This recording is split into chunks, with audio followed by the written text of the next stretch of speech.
حوضہ معصومہ یعقوب میں بہترین on line classes کے ذریعے بچوں اور خواہران کو دینی تعلیم دی جاتی ہے۔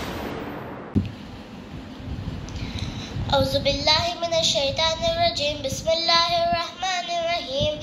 اللہم کل ولیک الحجۃ ابن الحسن صلواتک علیہ وعلی آبائہ فی ہذہ الساعہ وفی کل ساعہ ولیا وحافظا وقائدا وناصرا ودلیلا وعینا حتی تسکنہ ارضک طوعا وتمتعہ فیہا طویلا۔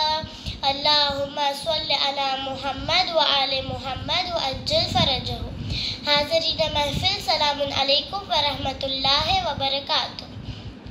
بسم اللہ الرحمن الرحیم۔ قال رسول اللہ صلی اللہ علیہ وآلہ وسلم فاطمۃ بعزۃ منی۔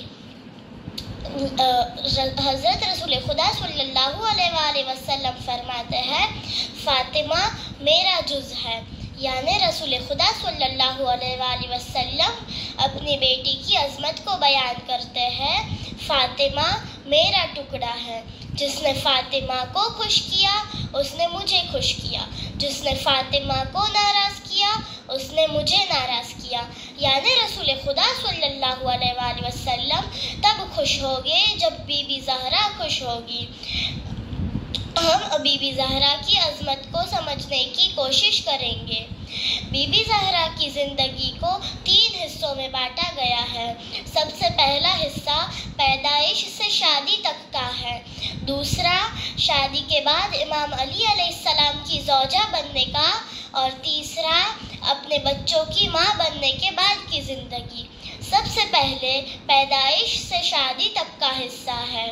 رسول خدا صلی اللہ علیہ وآلہ وسلم کو جو بیٹے ہوئے تھے ان کی وفات ہو گئی تو لوگ انہیں ابتر کہہ کے پکارتے تھے، تو خداوند عالم نے رسول خدا صلی اللہ علیہ وآلہ وسلم پر سورہ کوثر نازل کی اور ایک بشارت دی۔ اللہ نے رسول خدا صلی اللہ علیہ وآلہ وسلم کو ایک بیٹی عطا کی جس سے اس کی نسل آگے بڑھی۔ رسول اللہ اپنی بیٹی سے اتنی محبت کرتے تھے کہ ایک مرتبہ رسول خدا صلی اللہ علیہ وآلہ وسلم جب طائف نام کے شہر میں تبلیغ کرنے گئے تو طائف والوں نے رسول خدا صلی اللہ علیہ وآلہ وسلم کو اتنا پریشان کیا کہ رسول اللہ زخمی ہو گئے۔ خود رسول خدا صلی اللہ علیہ وآلہ وسلم فرماتے ہیں کہ طائف والوں نے مجھے اتنے پتھر مارے کہ جتنے کسی نے نہیں مارے۔ خود رسول اللہ فرماتے ہیں کہ جب میں زخمی تھا تو جبرائیل آ کے مجھ سے کہتے ہیں کہ یا رسول اللہ اگر آپ کہو تو اللہ ان لوگوں پر عذاب نازل کرے، لیکن رسول اللہ نے منع کیا۔ پھر رسول خدا صلی اللہ علیہ وآلہ وسلم زخمی حالت میں جب گھر جا رہے تھے تو یہی سوچا کہ فاطمہ کیا سوچے گی۔ جب گھر آئے تو دیکھا کہ فاطمہ انتظار کر رہی ہے۔ زخمی بابا کو دیکھ کر بی بی محبت سے آگے بڑھی اور کہا بابا لاؤ میں آپ کو ہاتھ منہ دھلا دیتی ہوں بابا۔ پھر بی بی زہرا نے اپنے بابا کا سارا زخم صاف کیا اور ہاتھ منہ دھلایا۔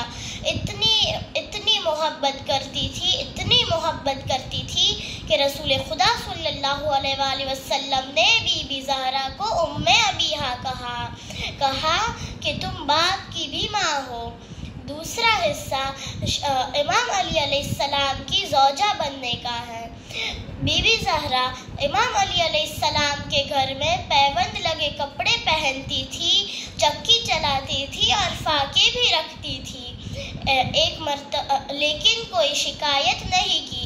ایک مرتبہ سلمان جیسا ایک صحابی رسول خدا صلی اللہ علیہ وآلہ وسلم کے پاس آیا اور کہا یا رسول اللہ آپ کی بیٹی گھر میں پیوند لگی چادر پہنتی ہے، چکی بھی چلاتی ہے اور فاقے بھی رکھتی ہے۔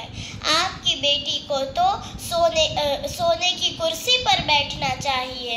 رسول اللہ نے کہا، ان حالتوں میں میری بیٹی کچھ کہہ رہی تھی یا پھر خاموش تھی؟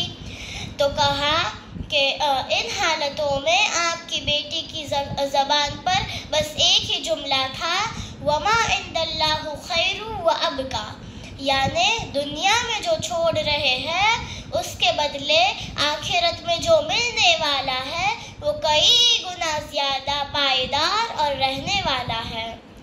زندگی کا تیسرا حصہ یہ ہے کہ اپنے بچوں کی ماں بننے کا کردار ادا کیا، بہت بہترین طریقے سے اپنے بچے کی تربیت کی، گھر کے کام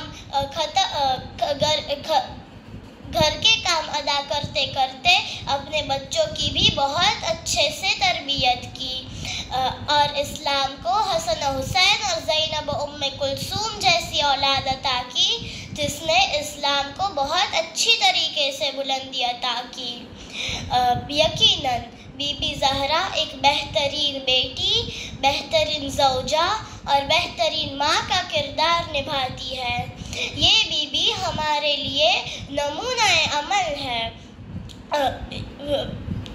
یقیناً اس بی بی کی عظمت اتنی بلند ہے کہ آیت تطہیر کے نازل ہونے کے بعد مسلسل 6 مہینے رسول اللہ جب بی بی کے گھر سے نکلتے تو سلام کرتے، السلام علیک یا اہل بیت النبوہ، لیکن ظالموں نے ان بی بی کی عظمت کو نہ جانا اور بی بی زہرا کے در پہ حملہ کیا۔ حوضہ معصومہ قم، دینی تعلیم کا بہترین مرکز۔